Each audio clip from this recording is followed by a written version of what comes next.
Hello and welcome to another edition of the GNet TV News Project In Depth. I'm Andrew McKeever, the news director here at GNet TV. It's my pleasure to be with you today. Thank you for joining us. Today we're going to be talking about workforce development in Donegan County and perhaps the rest of Vermont. And we have three folks here who know an awful lot about that subject and would like to introduce them to you right now. With us today is Wendy Morris, who's the regional manager for the Vermont Department of Labor for Bennington, Rutland, and Addison counties. Jeannie Jenkins is the coordinator of academic services at CCV, Community College of Vermont, and also Pauline Moore, who is the economic coordinator for the town of Manchester and no stranger to being here at GNet. Welcome to all of you. Thank you for making the time to be with us today. And Thank you. This is a great subject to talk about. As I walk around Manchester and other parts of Bennington County, I frequently see signs saying help wanted or jobs available. And then you hear all this anecdotal conversation from folks who say, you know, I can't find any jobs here, or I can't find any work at a salary level I need to be earning to have a living. So there seems to be some kind of disconnect going on here. And Wendy, get us started here. Is that perception or is that reality in some way or another? It's absolutely perception that there's nothing available here. Actually, right now, the ratio is probably about minimally two jobs available for every job seeker that is actually out there looking right now. Our unemployment rate is very low in Vermont. We are at 3.1 for Vermont. Nationally, it's 4.5. In Manchester, the rate is 3.7 and Bennington is 4.1. So the unemployment rate is very low. So employers that are out there looking right now to try to fill those openings might be having a little more difficult time trying to fill them. But if you're a job seeker out there looking for work, there are plenty of opportunities available. Just got to know how to find them. Yeah, well, 3 or 4%, that's a pretty tight labor market. Is the issue that there's, I mean, I hear this a lot from employers who say they just can't find the right qualified people. They have these jobs that are just going begging because the candidates that come to be interviewed just don't have the right background or skill set to fill the positions. Yep, that is true. Those that are looking might find a little bit of difficulty because there does seem to be this mismatch with what skills they may have and what employers may be demanding. But there are all sorts of different training opportunities right now to help people train up for those jobs that are available. What job skills in particular are available out here in Donegan County right now? Or are there, I mean, we think a lot of our economy around here is being built on retail, and that's where all the jobs are, but that's clearly not correct, I don't think. That is clearly not correct. I mean, a big portion of our jobs are in retail and in the hotels, but there are so many other businesses within a small distance of your home that you could do. We've got Bat and Kill Technology that does work for the government in the Navy. We've got AI Squared that does computers for computer software. Yeah, we have vets, we have doctors, we have lawyers, we have accountants. So it's not all retail.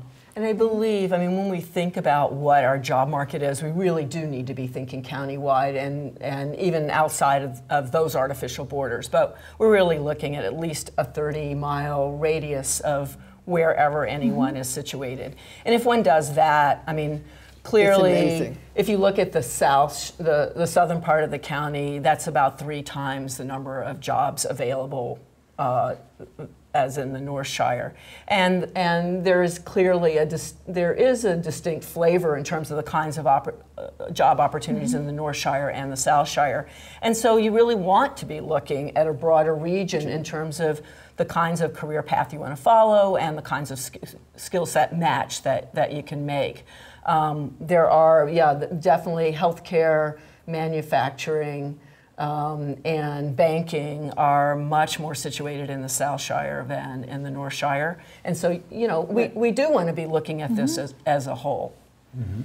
Well, one of the big themes of the last presidential election was the fact that, you know, you had a lot of people who clearly felt that, you know, the big trends going on in the economy, globalization, technology, were pushing them out of the kinds of jobs that they expected they would be doing, Right. or had been doing for a long time before they were laid off or thrown out of work one way or another. And this kind of, sort of discontent about the economy kind of not being a kind of a tide that's lifting all the boats seemed to have been a big factor in President Trump's election. I mean, I guess I just wondered, to kind of bring that down to our local level here, what are some of the steps that are being taken or could be taken that are being at least talked about or thought about that might sort of help, particularly folks who are maybe still in high school or in their early 20s and those a little bit farther on in life to kind of find the kind of jobs that, would kind of get them back into that more secure economic footing? Yeah. We're clearly at a time when labor market is changing. Jobs that were secure jobs 30 years ago and many people in our communities have grown up doing are obsolete positions now. They've been taken over by automation, or they're just not positions that are needed any longer. I think that as we look at our communities, we're going to need a wide range of services. We're going to need everything from professionals with advanced degrees to very skilled people that are working in areas that we generally call the trades. And looking at, if one looks at shortages right now, they're everything from good electricians to individuals who can do middle and upper management. So, so we really want to take a holistic approach to this. And that's going to require us to look at both the workforce we have and the training opportunities as for kids coming out of high school into college, and for the incumbent workforce or the job changer. We have a lot of individuals who have been in the workforce. They're good employees, but they're going to need to retool their skill set. And there are many ways to do that. There are, I think, as Wendy said, there are trainings. There is advanced education. Vermont has been a place where you could get ahead and do very well based on your skill set. And that's been a really wonderful thing. That is not so true anymore. Credentials are starting to be much more important. And those don't have to be college credentials. They can be training credentials, national credentials, or they can be college degrees. But increasingly, that kind of recognition that you've achieved a certain level of skill or education becomes the passport into good jobs. So as we move forward, I think that is a message. The connection between workforce and education is something that we really need to be paying particular attention to. And we don't pay attention to people starting their own jobs. I mean, that is something that seems to be happening everywhere else but here. We don't encourage young people to reach out and start companies. This is a great place to live and a great place to start a business. Especially if you have a special skill set, Right. That you can offer. If you can, I watched a lot of Judge Mathis, and I'll never forget one of the quotes that he said was, find something that you would do for free and figure out how to get paid for it. And that's the same thing that kind of factors into to individuals starting their own business, because very often they aren't passionate about something and they have an expertise in an area that could be in demand. And one thing we don't know is everything that's available for these kids to start it. And that's why we'd like to bring more down here to the southern part of the state, all the things that are available that Vermont has for young people to start their own businesses and to create jobs. You raise a fascinating point. I mean, why aren't more people starting up their own businesses or kind of, trying something? For some reason, people got it in their head that Vermont is a terrible place to do business, and it's not. I mean, are we any poorer of a place to do business than any of the other 49 states? No. Or?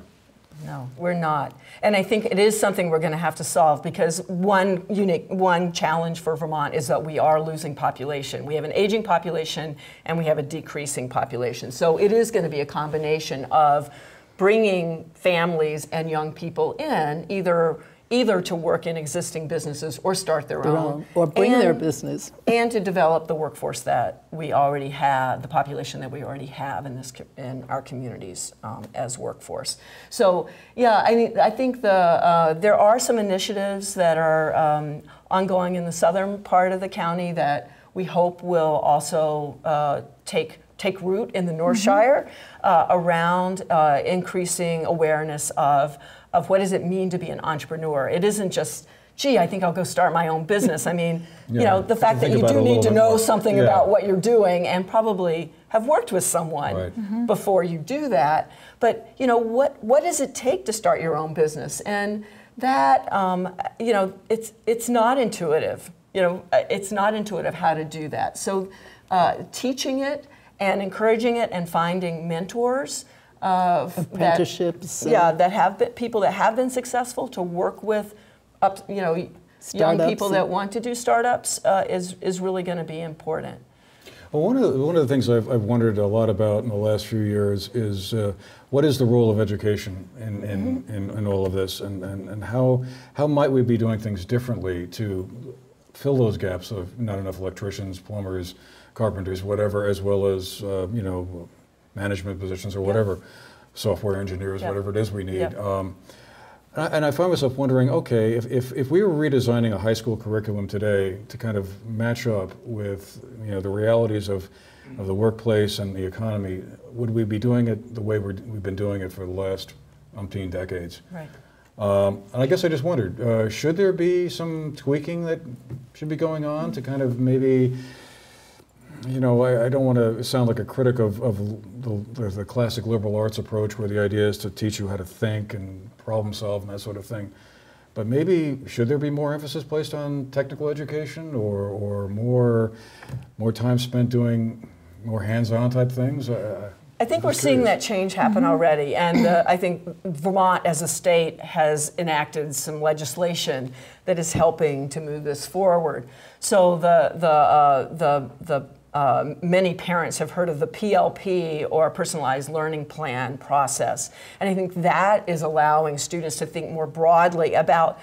It's not either or. It's not that you do a liberal arts education or you do a technical education. It's that you really need to do both, because you do need specific skills to go out and be successful in the workplace. But you also need to have enough breadth of knowledge that when that particular job morphs into something else or goes away, that you can make those kinds of adjustments and move with the times. So I think that combination of really getting more opportunities to do internships, get out into the work world and see what it's like and start experiencing it while you're still in high school, as well as taking college courses while you're still in high school, as well as having just the traditional liberal arts broad background that you need to be a good citizen of the world. All those things in combination are going to be really important. So Matt Barowitz, who's the Vermont Department of Labor Economic and Labor Market Chief, talks about this theory of developing a basket of skills over your lifetime. So it's not just, as Jeannie was saying, it's not just about getting the credential, but making sure that throughout a person's lifetime, they're continuing to add to that basket of skills, so that they're constantly in a state of being ready for that next thing as it comes. Because as we know, the labor market and the availability of jobs is very fluid. So you've always got to be ready and prepared for it. Wow. Yeah. So what are the things we've done in the South Shire that we want to bring to the North Shire? Right. I was going to say, this sounds like the right moment to talk about this initiative that you're got planned for May 16th. Well, before we talk about that, let's talk about something else. Okay. I went down and I started attending the ed meetings in Bennington. There's a workforce and education working group. And I was just amazed at what they're doing down there that we're not doing up here. And luckily, Jeannie and Wendy have agreed to help us get started up here. They had a whole month in the month of April, and Jeannie can tell you about this amazing month of how the community, the business, the professionals, the people, the education, everybody got together to give the kids as well as the adults a whole experience on what it means to be in the workforce, how to get in the workforce, how to move forward, and what's available. So we have about 5 years ago, we started, Wendy and I chair a group called the Workforce and Education Working Group in Bennington area.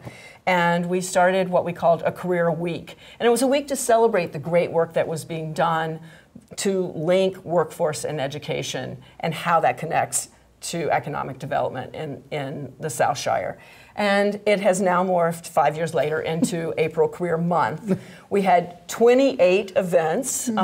Some were multiple, more than one in a day. 28 events and more than 150 professionals involved in the month's activities. And they spanned everything from elementary-aged kids dressing up as their favorite career to adult job expos and how to dress for success events, and how to do a proper resume, and included 72 professionals going into Mount Anthony Union High School and speaking to 9th through 11th graders, the Countywide Sophomore Summit, which we have participation from the North Shire in that, and many other events. So it's a month both to celebrate what the kinds of connections we have, as well as to acknowledge that there is a very close link between workforce and education. So Pauline has graciously agreed to work. She and Wendy are establishing a group amazing. in the North Shire. Yeah. And one of the fun events that I really thought was great is when the kids decided on what profession they wanted and how much it paid, and then tried to figure out, could they live on it? How do I pay my rent? Can I get that iPhone on that salary? And that was such a great event because what happened, Wendy and I worked the upgrade your skills table. They were coming over in droves saying, okay, this is my job. I need something that pays a little more. And we'd say, well, you're going to have to go back to school, or you're going to have to do an apprenticeship. But if you do that, then here's the job, here's the next level job you could have, and here's what it pays. And they're like, I'll do it. It was really eye-opening for them. And some of those salaries were, kids were coming to us that had, a profile of where they were already earning $30,000 a year, and they didn't think that was enough. That wasn't meeting their goals, it was pretty amazing. Straight out of high school or college, Right. So, yeah. Well, so not that only sounds is like it great stuff. educational, but it's fun. So it's not a drudge. People are just really enjoying doing these things. So this is something we might be seeing in North Shire schools next year? I sure hope so. Is that the idea? We're going to try. We're going to try, and we're looking for people in the North Shire to volunteer to help us do this. So this would be like professionals or folks who can... It'll be the school, it'll be the library, it'll be the business people, it'll be... Anybody who wants to participate and really be a part of a really cool group that is very action-oriented and doesn't just talk about these issues, but really enacts a lot of projects to help address the issues. And all of these things really are aimed at trying to change the perceptions. You opened with this whole, is this a misperception? And that is really a lot of the work that we do, is we try to change the perception so that people aren't just stuck in that, well, this area has nothing to offer me.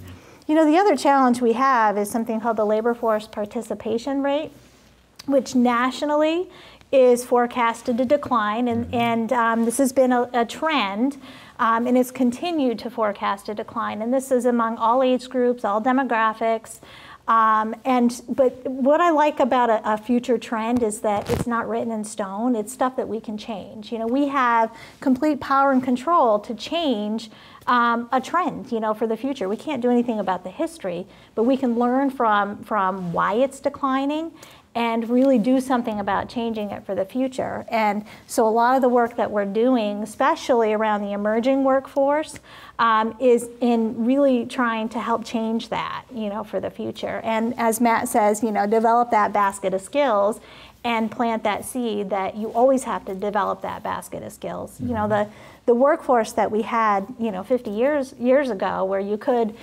simply enter into one field and then 35 years later retire with the same job, those days are gone. But that's not necessarily a bad thing either. You just have to keep fresh and keep updated. And I think actually, if anything, right now, people have so many more options than they ever had before to really get into career pathways that are meaningful and that can take them on many different journeys. One factor we haven't talked about is the rural quality of Vermont. I mean, we're living in an age where it seems like folks are sort of more city-oriented, or at least younger folks anyway seem to be. That seems to be the dream of many of them, to get to New York, Boston, Washington, San Francisco, wherever, where there's all this stuff going on, unlike in Vermont. But is that a drag in some way on efforts to kind of build the economy here, to create more jobs? Is that again just one of these passing kind of phenomena? When we can at some point beam ourselves into like a city when we want to, then this won't be a factor at all. Star Trek comes to right. Yeah. Right. It'll no longer be the factor. It's a challenge, but there's also when you start looking at where you want to raise a family, Vermont becomes more attractive and more financially possible, perhaps, than being in Boston or New York City. So it's a challenge for any rural community, any rural state. And as you can work remotely, we begin to see more and more people moving here to raise a family and working remotely. Yeah, and that tends to be more of a hidden opportunity that I would love for us to start shedding some light on, is the transient, type of work style. 10 years ago, I remember hearing a lot of discussion about this, and one of the limiting factors to Vermont, and that was broadband availability. It was the signals were weak, where you had a signal at all. Have we made headway on that? We've made headway. We Definitely. haven't completely solved the problem, but we've made headway. Yes. Okay. And I think transportation is something that we're also working on, so that we're only 3-4 hours away from huge metropolitan areas. So, as we figure out, if you can telecommute and have to go into work only once a month, then it makes it much more possible to live here. And we have a few minutes left, and I know before we go, yes. you wanted to talk about an event you've got coming up Yes. on Tuesday, May 16th at the Manchester Town Office. So, yes. So CCV is offering a certified public bookkeeper program, and we are having an open house and orientation session at the town office on Tuesday, May 16th from 9:30 to 10:30 in the morning. And it's a fantastic program. We've offered it in other parts of the state, and what we've seen is that many individuals do the books for their small businesses, but they may not have college credits or credential to do that. This is a way to earn both. In one semester, you can earn 8 college credits and 3 to 4 3 credentials and a license for a public certified bookkeeper. And it's a great way to advance your career. It's a great way to hone your skills, and financial aid is available to do it. So we're hoping that we will have a good turnout on May 16th to learn more about the program. It's obviously you can call CCV in Bennington. Our number is 447-2361, and get more information as well. But I think coming to the presentation would be the best way to get more information. And Wendy, what are all these folders here sitting on our desk? I'm sure there must be something that you want to share with the Absolutely. viewers. So I'm going to put in a shameless plug for Department of Labor has partnered with the McClure Foundation to develop a promising career pathways brochure for Vermont. If anybody wants any of these, they can come into the Department of Labor office or even call me. But this highlights 54 promising careers that are available in Vermont. It talks about the pay and the educational level, and many of the promising pathways don't necessarily require a college degree, but as Matt says, it requires that basket of skills that needs to be developed. But This is really, really great stuff, and if anybody has questions about career pathways that are available in Vermont, come into the Department of Labor. We do offer career exploration direction. I always refer to us as kind of being like the guidance counselors for the adult world, because once somebody— We still need them. Yeah, right. And once somebody, completes their high school diploma, they kind of lose that as a benefit until they come into our office, so. Great. The one thing we didn't get to cover, and one day we should, is succession planning. Because we find a lot of the businesses here, especially in the trades, where they're getting old and there's nobody to take over. And where do we go from there? And how do we fix that? Right. Well, covered a lot of ground, and I'm sure there's a lot more we could cover if we had more time. But I want to thank you all again for coming in and Thank you for having sharing us. with us. Really great, important stuff as we try to kind of get the economy of Vermont kind of going to the next level, whatever that is. Although I'm sure we could be having this discussion in any state in the country and everyone would be saying, well, there's not enough going on. But anyway, it's great that you're all working on this, so thank you for being part of the discussion today. Thank you. Thank you. And thank all of you for watching as well. This has been the GNet TV News Project In Depth. I'm Andrew McKeever. It's been a pleasure to be with you today, and we'll see you the next time.